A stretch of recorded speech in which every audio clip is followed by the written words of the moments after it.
this is kind of a breaking story over the last few days. You have got Candace Owens' video yesterday. I want to say got like 7 million views or something like that in just over a day, which is just absolutely insane.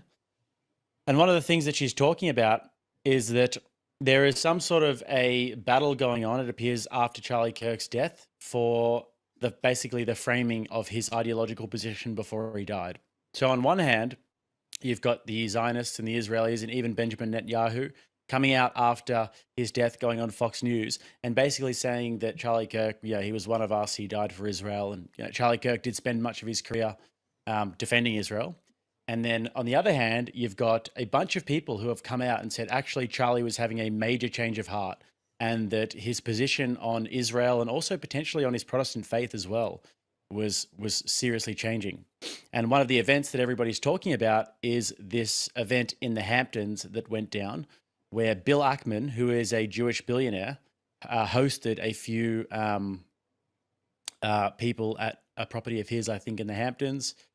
I think that there was some sort of like influences there, but Max Blumenthal details this here in his little theory of Now, what's going on. let's give some additional context too for the viewer. So earlier in the week, well, I guess this was, I can't remember the day. I'll have to pull up the tweet, but I had put out a tweet saying there's going to be a major power vacuum and power struggle, which comes out of Charlie Kirk's death. Of course, you guys aren't stupid. You knew that that was going to happen. So there's two different ways that you can contextualize this. The first way is that a lot of people who were friends with Charlie Kirk just want to get the information out there that he wasn't quite as friendly to Israel as people seem to think. Or the second way that you can contextualize this is that this massive power vacuum is now there, and many people want to absorb this huge infrastructure and audience, but they have to somehow make Kirk's message compatible with their own. So how do you do that? Well, I could think one good way to do that, especially if you have a very anti-Israel message, is to kind of poignantly say, no, actually, Kirk wasn't really very pro-Israel. So we don't actually know which thing is happening right now, or if either thing is happening and something else is afoot. We have no idea. But that does seem to be what's going on currently, is that the first strikes of the right-wing infighting are over whether or not Kirk himself was even pro or anti-Israel. And I think that has a lot to do with the current power vacuum, which has opened up, that people are trying to fill. Yeah, I think a power vacuum, but also potentially an audience vacuum as well, because I don't know. I don't know how many people would have been just so exclusively like Charlie Kirk's audience. Maybe there was this younger generation coming through. I know that like Nick Fuentes, for example, has a lot of the younger generation who comes through and they're listening to his message and they're very, very much devoted to what he says. I'm not sure if Charlie Kirk has the same cult-like devotion of people to his message, but it does appear as though there are people trying to pounce and really sort of bring those who are undecided about these matters over to their side. It does. Well, yeah. So, I mean, it's Occam's razor, right? So, is there a large political motivation right now for a large, a large amount of the close confidants of Charlie Kirk, who could move into the TPUSA infrastructure, become the new spokesman, and start taking it over, to begin to kind of say, no, actually, Charlie's message was my message. You just don't know. We have the secret insider info saying that it was, though. There does seem to be powerful motivation for that, doesn't there? I mean, for sure, because you look at TPUSA and it is the organization that has the most sway and influence over the youth. So I think when we're talking about a power vacuum, that is where it is in terms of just raw power and actually steering the ship of TPUSA and their messaging going forward. And then you've got people who are going to recognize that there might be people who've maybe a bunch of people who feel disenfranchised by Charlie Kirk's death and they don't know where to look now. They maybe won't stay with, because Charlie Kirk was really making a huge impact in the TikTok algorithm. And I think that it's really hard to underestimate how significant that was, because he was kind of the first right-wing figure to really infiltrate that algorithm. I don't really know anybody else who's done that. Fuentes did it, but he gets banned after, constantly. Yeah, after. Yes, yeah, true. yeah. But the thing is actually, I think there's a lot of right wingers now who do trend quite a bit on TikTok. But I agree with you that it was the organizational outreach of TPUSA to the colleges, which really assisted with the TikToks going viral, oftentimes from other large creators who are on that platform reposting them. So I think, but I'm not going to discount the power vacuum here, right? There's a lot of motivation that a lot of people have right now to sweep into TPUSA and try to pick up as much of that kind of audience, infrastructure, and resources as they possibly can. And so I have to contextualize everything in the coming weeks through that prism because it's a very powerful motivator. Mm. All right, let's have a listen to this. Following my September 12th report, which provided background about the pressure, the mounting pressure that Charlie Kirk was under from pro-Israel forces, from Netanyahu's cutouts in the United States, I gathered more details. The piece, it hit like a sledgehammer. It really caused a lot of, I think it spoke for a lot of people, particularly within the conservative movement, which is changing among the youth on the question of Israel. And more people started coming out, and more people started talking, and people were talking to me.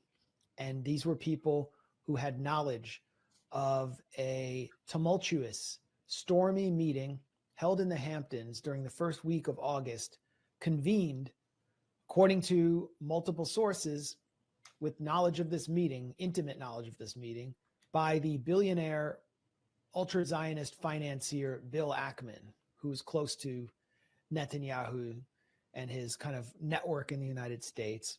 Charlie Kirk was summoned along with an array of young, sort of vapid, very avaricious conservative influencers who seemed to be sort of in Israel's back pocket to set a very pro-Israel tone for this meeting.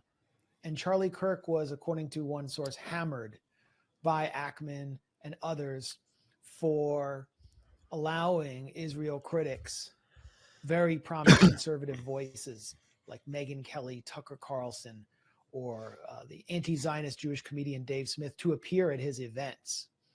And actually, Charlie Kirk was planning to host many of these same figures again in December, and he had just added to his TPUSA major, I think it's called America Fest in December, the premier critic of Israel in Congress. I didn't say Republican critic, I just said premier critic, because that's what she is now, Marjorie Taylor Greene, which really reflected his shifting views. And Ackman, according to multiple sources, had this meeting to basically bully Charlie Kirk into submission. Charlie Kirk walked away, according to one person, feeling like there was an attempt to blackmail him. He refused any offers of funding and also refused the offer to travel to Israel and meet with Netanyahu, which Netanyahu disclosed in the wake, the immediate wake of Netanyahu's death. He talked about this letter. He means Charlie He didn't Kirk's say death. whether Charlie Kirk refused or accepted. I've learned since that he refused. All right, so there's the context. They had this meeting. Apparently, they were sort of, according to Max Blumenthal or his source, they were sort of berating Charlie Kirk about his position on Israel. And I mean, I've been documenting this for probably about a year now on my channel in terms of Charlie Kirk's evolving stance on Israel. And he does give the sort of milk toast take, or he did give the milk toast sort of takes whenever people would come up and they would ask him, he'd be like, well, you know, the Bible says to bless the Jews and these sorts of things. But then Turning Point itself was definitely having a change of heart of sorts. Having Dave Smith on that debate, they did that focus group where they were talking about whether or not Israeli influence in American politics is good, whether or not they're the greatest ally. He had, he apparently booking Marjorie Taylor Greene for the next AmFest. It did seem as though there was a change of heart going on there. And I've even heard over the past few days, various people who are close to Charlie saying that he was looking into Catholicism and Orthodoxy, or he was at least interested.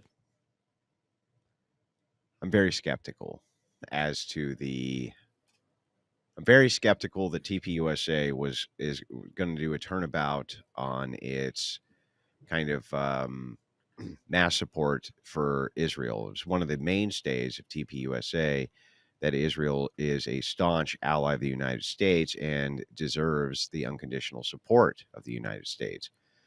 Thus far, I haven't seen great evidence for this. I've seen a lot of people saying that it's the case, but not any smoking guns.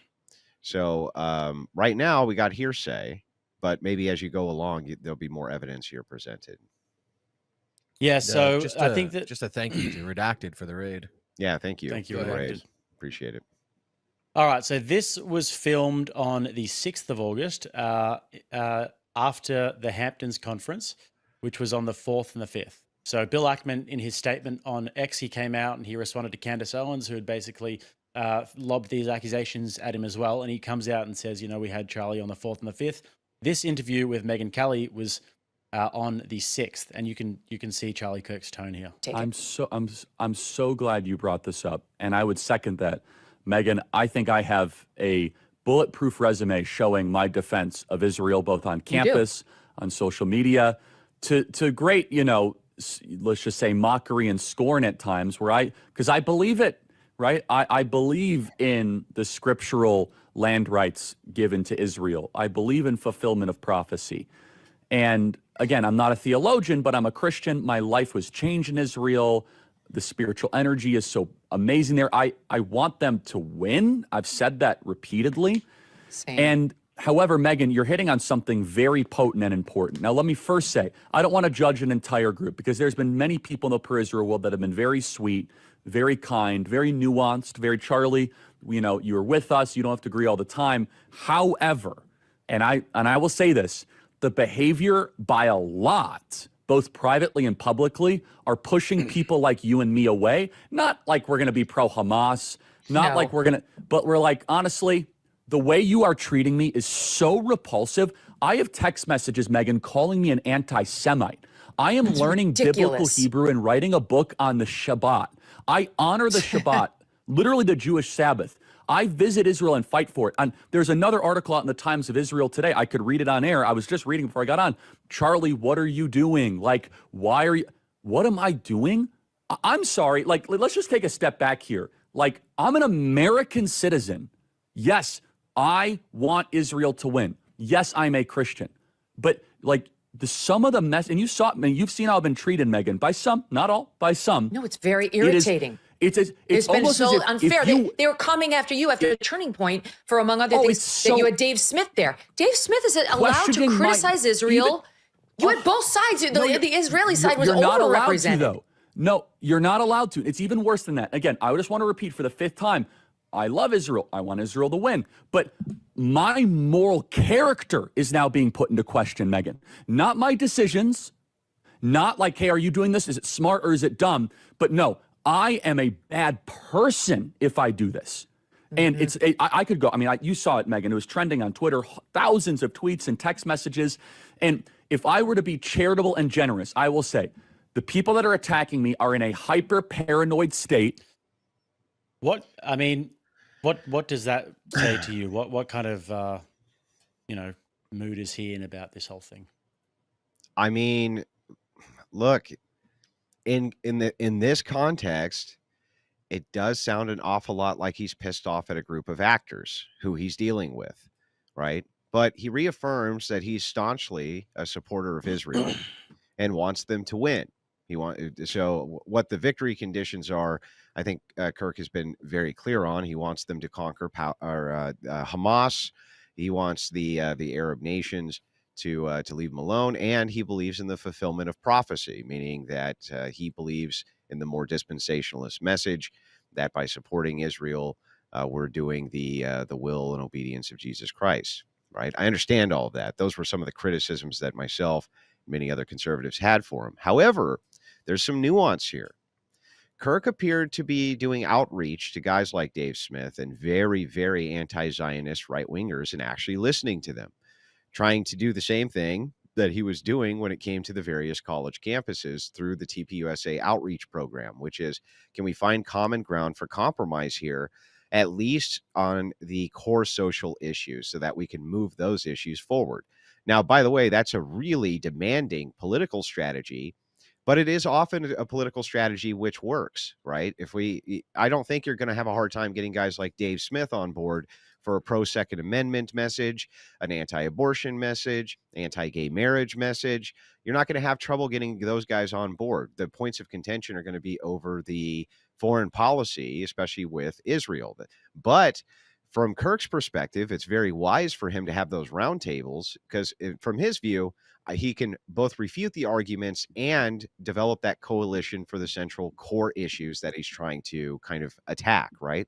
So this is mainstream politics kind of at its best, and Kirk was definitely a political player, and that's the context I take this in. Now, could this be that he's frustrated this group of people who he's frustrated with inside or representing Israeli interests? Could it easily have been this billionaire? Sure, it could have been. I have no idea. But I do want to take a wait and see approach for more evidence before I make up my mind on it.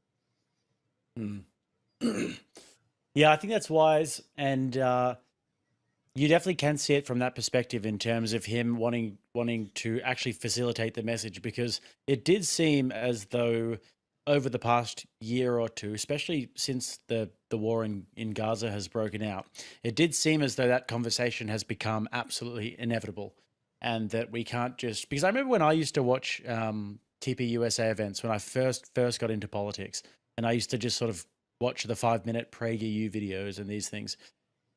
I used to take it at face value that Israel is obviously the good guy and they're our greatest ally, and would be saying, he'd be at the Charlie Kirk would be at the events and he'd be saying, we believe in that America is the greatest country ever made, and we believe in Israeli sovereignty over the West Bank and the Golan Heights. And I'd be like, yeah, like whatever that means, So people, I think, used to just take it at face value, but then since this has been so magnified, the conversation has actually become inevitable, and it's actually converging from the left and the right. So eventually these organizations have to have the conversation, or else they just open themselves up to so much ridicule. Speculation aside,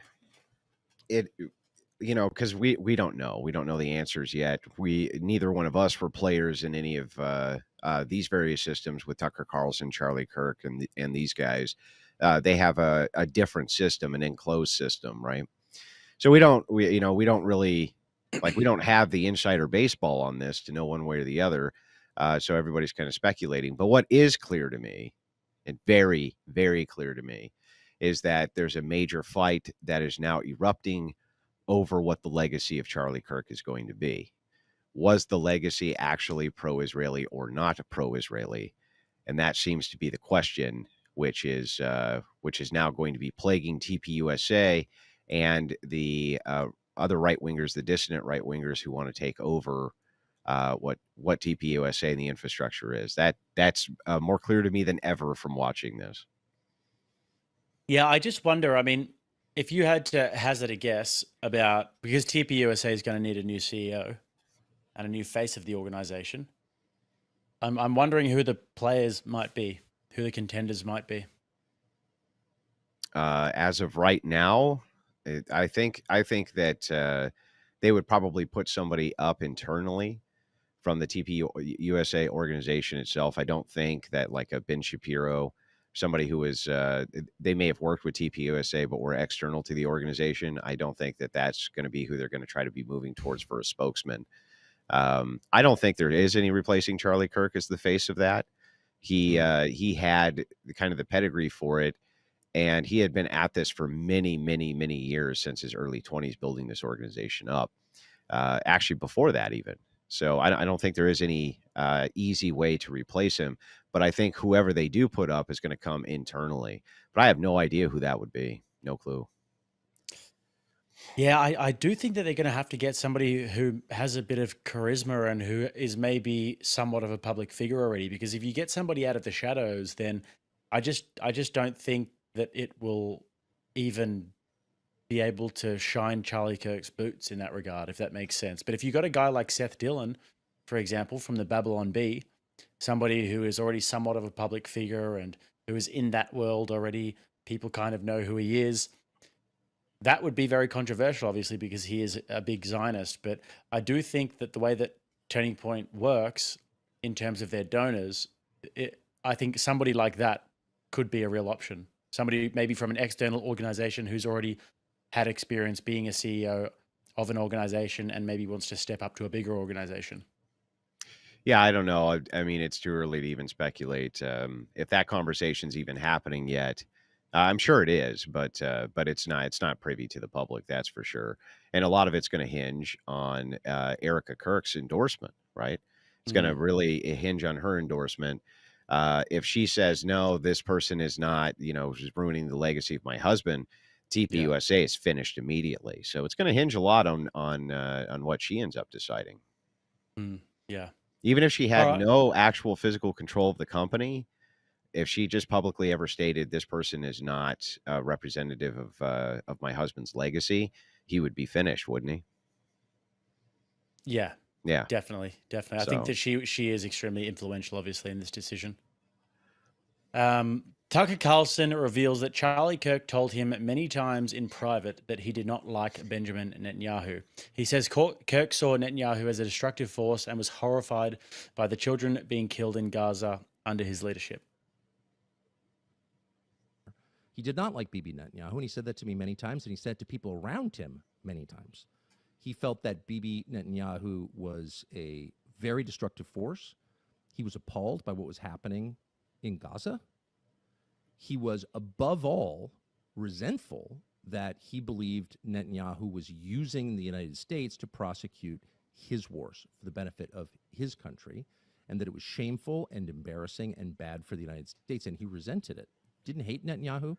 He wasn't out there with a placard saying that, but he certainly expressed that to me and a lot of other people. And there's no question that Bibi's defenders on the internet will call me a liar or a kook, but that's a fact. And enough text messages exist that I think it can probably be verified in pretty short order. Not that it needs to be, because that is true.